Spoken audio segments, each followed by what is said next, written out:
നമസ്കാരം. മോദിയുടെ സർക്കാർ അധികാരത്തിലെത്തില്ലായിരുന്നെങ്കിൽ പട്ടികജാതി സംവരണം ക്രിസ്ത്യാനികളും മുസ്ലിങ്ങളും തട്ടിയെടുക്കുമായിരുന്നു. നമ്മുടെ പ്രിയങ്കരനായ പ്രധാനമന്ത്രി പറഞ്ഞ കാര്യം 100% ശരിയും സത്യവുമാണ്.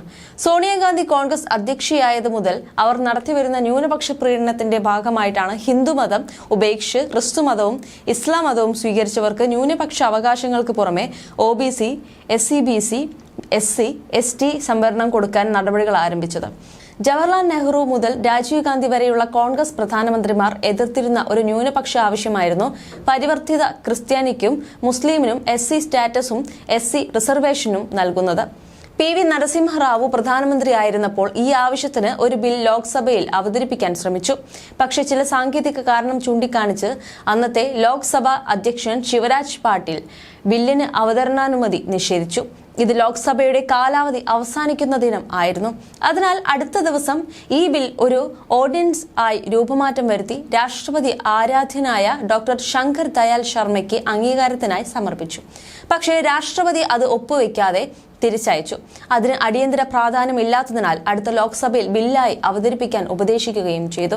പട്ടികജാതിക്കാരുടെ ഭാഗ്യത്തിന് ലോക്സഭാ തെരഞ്ഞെടുപ്പിൽ കോൺഗ്രസ് പാർട്ടിയും സഖ്യകക്ഷികളും തോൽക്കുകയും BJP ജയിക്കുകയും അടൽ ബിഹാരി വാജ്പേയി പ്രധാനമന്ത്രിയായി അധികാരത്തിലെത്തുകയും ചെയ്തു.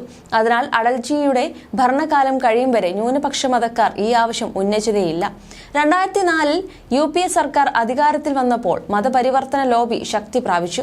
അവരുടെ ആവശ്യപ്രകാരം UPA അധ്യക്ഷ സോണിയാഗാന്ധി രാജ്യസഭയിൽ അംഗമായി കോൺഗ്രസ് പാർട്ടി നോമിനേറ്റ് ചെയ്ത മുൻ Indian chief justice Ranganath Mishra അധ്യക്ഷനായി ഒരു കമ്മീഷനെ നിയമിക്കുകയും സോണിയാഗാന്ധി ആഗ്രഹിച്ചതുപോലെ ഒരു റിപ്പോർട്ട് തട്ടിക്കൂട്ടി ആ കമ്മീഷൻ കേന്ദ്ര സർക്കാരിന് നൽകുകയും ചെയ്തു.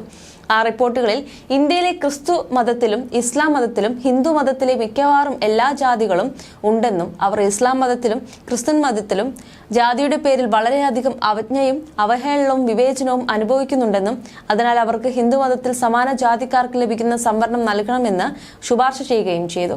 ഈ റിപ്പോർട്ട് UPA സർക്കാർ അംഗീകരിച്ചു നടപ്പിലാക്കാൻ തീരുമാനിച്ചു. CPIM, CPI, DMK, BSP തുടങ്ങിയ പാർട്ടികളെല്ലാം ഈ റിപ്പോർട്ട് നടപ്പിലാക്കാൻ ആവശ്യപ്പെടുകയും ചെയ്തു. BJPയും സഖ്യകക്ഷികളും മാത്രമാണ് ഈ റിപ്പോർട്ട് തള്ളിക്കളഞ്ഞത്.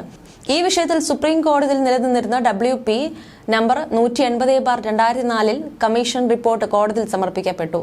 റിപ്പോർട്ട് നടപ്പിലാക്കുന്നത് കോടതി വിധിക്ക് വിധേയമാക്കുകയും ചെയ്തു. ഈ കേസ് സുപ്രീം കോടതിയിൽ പരിഗണനയിലാണ്.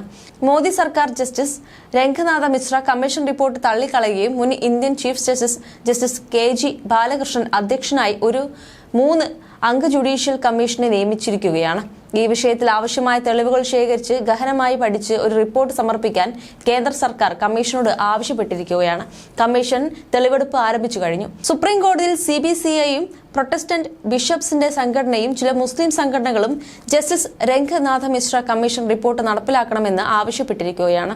ഇതിനായി 1950 ഭരണഘടന, അതായത് പട്ടികജാതി ഉത്തരവ് ഭേദഗതി ചെയ്യണമെന്നും ആവശ്യമായ ഭരണഘടനാ ഭേദഗതികളും അവർ ആവശ്യപ്പെട്ടിരിക്കുകയാണ്. WP നമ്പർ 180/2004 എതിർകക്ഷിയായി ചേർന്ന് ഈ ആവശ്യത്തെ എതിർക്കുന്ന ചില ഹിന്ദു സംഘടനകൾക്ക് വേണ്ടി സുപ്രീം കോടതിയിൽ കേസ് നടത്തുന്ന അഭിഭാഷകരിൽ ഒരാളാണ് ഞാൻ. 2004 മുതൽ ഈ കേസുകളുമായി ബന്ധപ്പെട്ട് പ്രവർത്തിച്ചു വരുന്ന ഒരു അഭിഭാഷകൻ എന്ന നിലയിൽ വളരെ സത്യസന്ധമായി ഞാൻ പറയുന്നു, മോദി സർക്കാർ 2014 കേന്ദ്രത്തിൽ അധികാരത്തിലെത്തില്ലായിരുന്നെങ്കിൽ പട്ടികജാതി സംവരണം ക്രിസ്ത്യാനികളും മുസ്ലിങ്ങളും തട്ടിയെടുക്കുക തന്നെ ചെയ്യുമായിരുന്നു. 2024 മോദി സർക്കാർ ഭരണത്തിൽ തുടരാതെ വന്നാൽ പട്ടികജാതിക്കാരുടെയും പട്ടികഗോത്രവർഗക്കാരുടെയും OBC, SCBC സംവരണം ലഭിക്കുന്ന പിന്നാക്ക ഹിന്ദുക്കളുടെയും സംവരണം മതം മാറ്റ ലോബി തട്ടിയെടുക്കുക തന്നെ ചെയ്യും.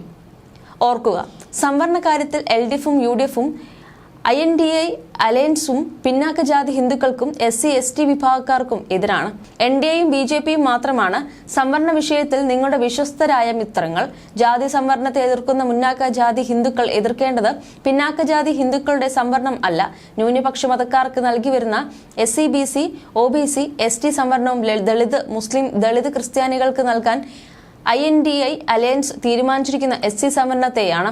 അതുപോലെ പിന്നോക്ക ഹിന്ദുക്കളും SC ST വിഭാഗക്കാരും എതിർക്കേണ്ടത് EWS സംവരണത്തെയല്ല, നേരെ മറിച്ച് ന്യൂനപക്ഷ മതക്കാർക്ക് നൽകി വരുന്ന SCBC, OBC, ST സംവരണവും ദളിത്, മുസ്ലിം, ദളിത് ക്രിസ്ത്യാനികൾക്ക് നൽകാൻ INDI അലയൻസ് തീരുമാനിച്ചുറപ്പിച്ചിട്ടുള്ള പട്ടികജാതി സംവരണത്തെയുമാണ്. സംവരണത്തിലൂടെ മതപരിവർത്തനം വ്യാപിപ്പിച്ച് ഹിന്ദുമതത്തെ ക്ഷയിപ്പിക്കുക എന്നതാണ് ഇവരുടെ ലക്ഷ്യം. അവരുടെ പരമപ്രധാനമായ ലക്ഷ്യം 543-ൽ 131 സംവരണ ലോക്സഭാ മണ്ഡലങ്ങളിലും 4123 MLA-മാരിൽ 1000-ഓളം വരുന്ന സംവരണ നിയമസഭാ മണ്ഡലങ്ങളിലും 7 ലക്ഷത്തോളം വരുന്ന തദ്ദേശ സ്വയംഭരണ സ്ഥാപനങ്ങളിലെ SC/ST സംവരണ വാർഡുകളിലും ന്യൂനപക്ഷ മതവിശ്വാസികളെ മത്സരിപ്പിച്ച് ജയിപ്പിക്കുകയും അതുവഴി ഇന്ത്യയുടെ ഭരണം 20% താഴെ മാത്രം ജനസംഖ്യയുള്ള ന്യൂനപക്ഷത്തിന്റെ കരങ്ങളിൽ എത്തിക്കുകയുമാണ്. സ്വാഭിമാൻ ഹിന്ദുക്കൾ ജാതിഭേദമന്യേ രാഷ്ട്രീയ വ്യത്യാസം മറന്ന് ഒന്നിച്ചു നിൽക്കേണ്ട സമയമാണിത്.